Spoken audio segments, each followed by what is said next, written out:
The holidays are a time of celebration, family, and joy. And if you're anything like the Myers family, it's also a time of loss, love, drama, fights, food, mishaps, and a whole lot of laughs. Almost Christmas is wrapping all of that up in a nice little bow and bringing it to theaters. WhoSay sat down with film stars J.B. Smoove, DC Youngfly, Romany Malco, and Carrie Hilson. Happy holidays, guys. No. Thank you. Happy holidays. Yes, happy holidays. I can't believe it feels like Christmas time already. It's crazy. It's time to give. No, it doesn't. And we are the early gift. Even in this room? I guess in this room, yes. Yeah. The marketing of Christmas is so prominent. You can hang a red curtain anywhere and it feel like Christmas. You can hang a red curtain in the middle of Christmas and it feel like middle of the summer and it feel like Christmas. Don't feel devilish if you just got red. It's just red. You like, oh, no. It's kind of crazy that even though you all didn't play relatives in the actual movie, you feel like a big family. Is that what the dynamic was like on set? It's exactly what it's like on set. We all, you got a big table full of people. Talking about maybe 14 people sitting at the table at the same time, in between shots, during shots, after the lunchtime, every little aspect of the day, we bonded like we were a real family. Yeah, we even bickered over stuff. You know? A lot of people don't know that when you get on a set, that little microcosm, over time you become a family because you're all that you have. How long did you guys shoot for? Felt like 2 years, but it's 6 weeks. So I've seen the film. It's very cute. And I'm a big Christmas movie lover. It feels like the type of movie that's just gonna sort of go into your holiday film rotation every year. How did you all get connected with the project? Well, I worked with Will Packer on Think Like a Man, and I ran into him just having breakfast in Atlanta, and he kept me in mind, introduced me to Dave Talbert. I had to audition a good 4 times, and locked down the role that way. Yo, kudos for getting all 3 of them callbacks, though. Big time. Big time. I had gotten a call from Will Packer. I was actually filming Mad Dogs at the time, and I was exhausted. Which I loved, by the way. Thank you. Loved. I was exhausted from that job, and this job started immediately. It had already started before I'd even finished Mad Dogs, and I didn't think that it was going to be possible for me to do it. And then I got the call from Gabrielle, and she kind of just was like, yo. And then I got the call from Will again, who was like, you want to work in Hollywood again? So I didn't need any more calls. I got on the plane. And this was your first feature. This is my first debut movie. Will had came to one of my comedy shows. I was headlining, and I had ripped it, and he came backstage and was like, I'm gonna put you in the movie. And this time I didn't know who he was. I'm like, man, you lying.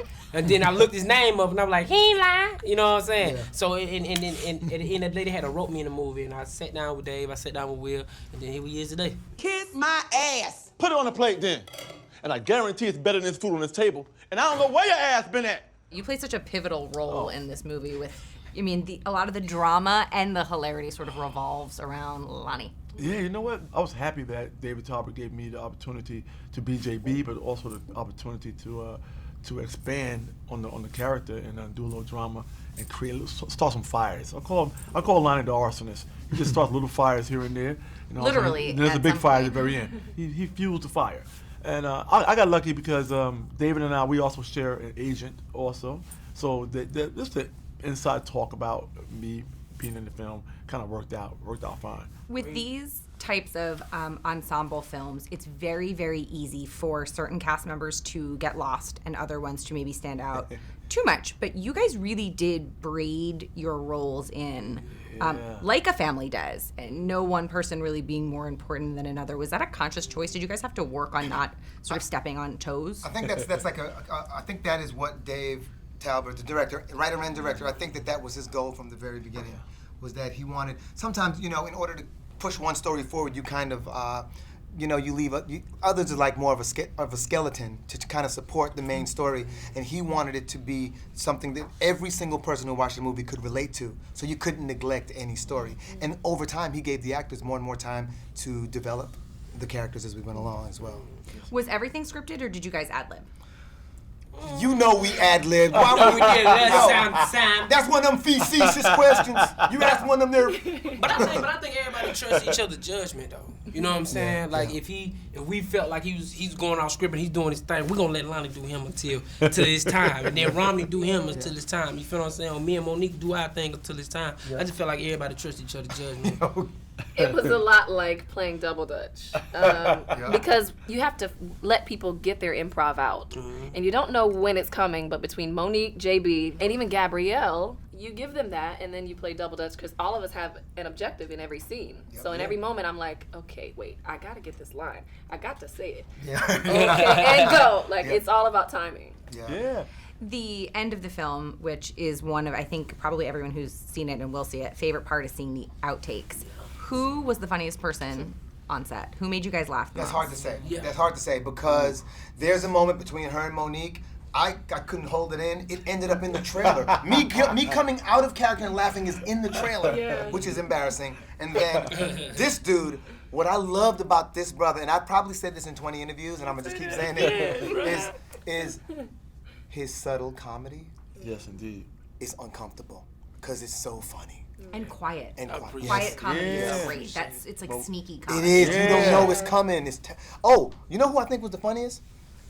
The little kid who played Alcoy. Yes. Oh man. He was definitely. Yes. You rather be on the team or own it? I said own it, man. Own it, man. Yeah. You know, he said that during the football scene. What is it about football and holidays that, why do families do that? It always ends in a fight. Always. It becomes a tradition and you can't stop. Once tradition's thrown in the mix, you can't stop doing it. You gotta do it every year. No matter who you mad at, no matter who got a divorce, no matter who comes back, no matter who wasn't supposed to come back, no matter who got out of jail, it don't matter. It's tradition. Yep. And let me jump in there and say this too. Let's think about this. Most of us are so busy with our own lives that the holidays are what forces us to come out of that mundane existence and come together. And a lot of us come together and forget that we've aged. So we can't really accept the fact that we can't run the ball like that anymore. You know what I'm saying? So yeah, some families get into fights. My family's getting into injuries in hospitals. What was that actually like to shoot? It was fun. It was, The football scene. Oh, It was actually us so playing fun. around. It was just like, just roll the Hey, camera. Yeah, but do not remotely even think that it wasn't competitive, although we were playing characters and shooting a movie.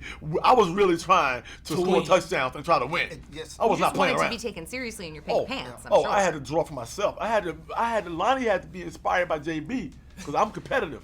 I wasn't playing around. Now, I'm just going to jump in and say this right here. What's really funny was what's going on behind the scenes. Because behind the scenes, they had all these plans of all these different angles and camera setups. But on the day, they was like, man, just roll the camera. Point one over there. Keep one on JB. DC look funny. Keep it on. Just run. Yeah, y'all. That's actually not unlike holidays. In general, it feels like Yeah. everybody plans this is going to happen at Yes, this time. we We've got planned these this. meals, and then it's just a mess when That's it all true. rolls. Plans I don't was work saying in my earlier, family. like we all have this perfect idea of what the Christmas spirit and what the what the holiday will do, how perfect it goes, and then we get there and we're like, we're a mess. We are a mess. This did not go as planned. Christmas was almost over with. 11:30. Drop your gift off. Like, where you spend Christmas at? They forget you too. Yeah, it's a trick. It's all that marketing that leads up to Christmas that Yes. makes you think that Christmas is like this blissful thing of family coming together. But the reality of family coming together is jousting. It's Right? stressful. Wear a and helmet, crazy. get your armor. Yep. Let's go. Breathe 3 times before you step through the How do you through the all door. deal Yeah. with that kind of drama for the holidays? I can only spend one night. I don't spend the entire. My mother's birthday is Christmas Eve, so I spend that night at the house. And on the 25th, I open my gifts. We have our breakfast as a family, and I pack my car with my gifts. I wake up, I get dressed, I pack my bag. So when I'm ready to go, I can go. You gone by You know, that's lunchtime. when somebody says bye and then they're gone, she'd be that person. How do you guys do? Do you celebrate the holidays with this sort of big family thing, or is it much quieter? I haven't done that in a long time, the whole big family thing. You're you know. welcome to come to my family. I have We're- a giant we're Italian just- family, and it's a mess. That's- We just here. Here's your gift. Here's your Come gift. on. Thank you guys so much. Thank you. Almost Christmas hits theaters November 11th. For WhoSay, I'm Caitlyn Becker.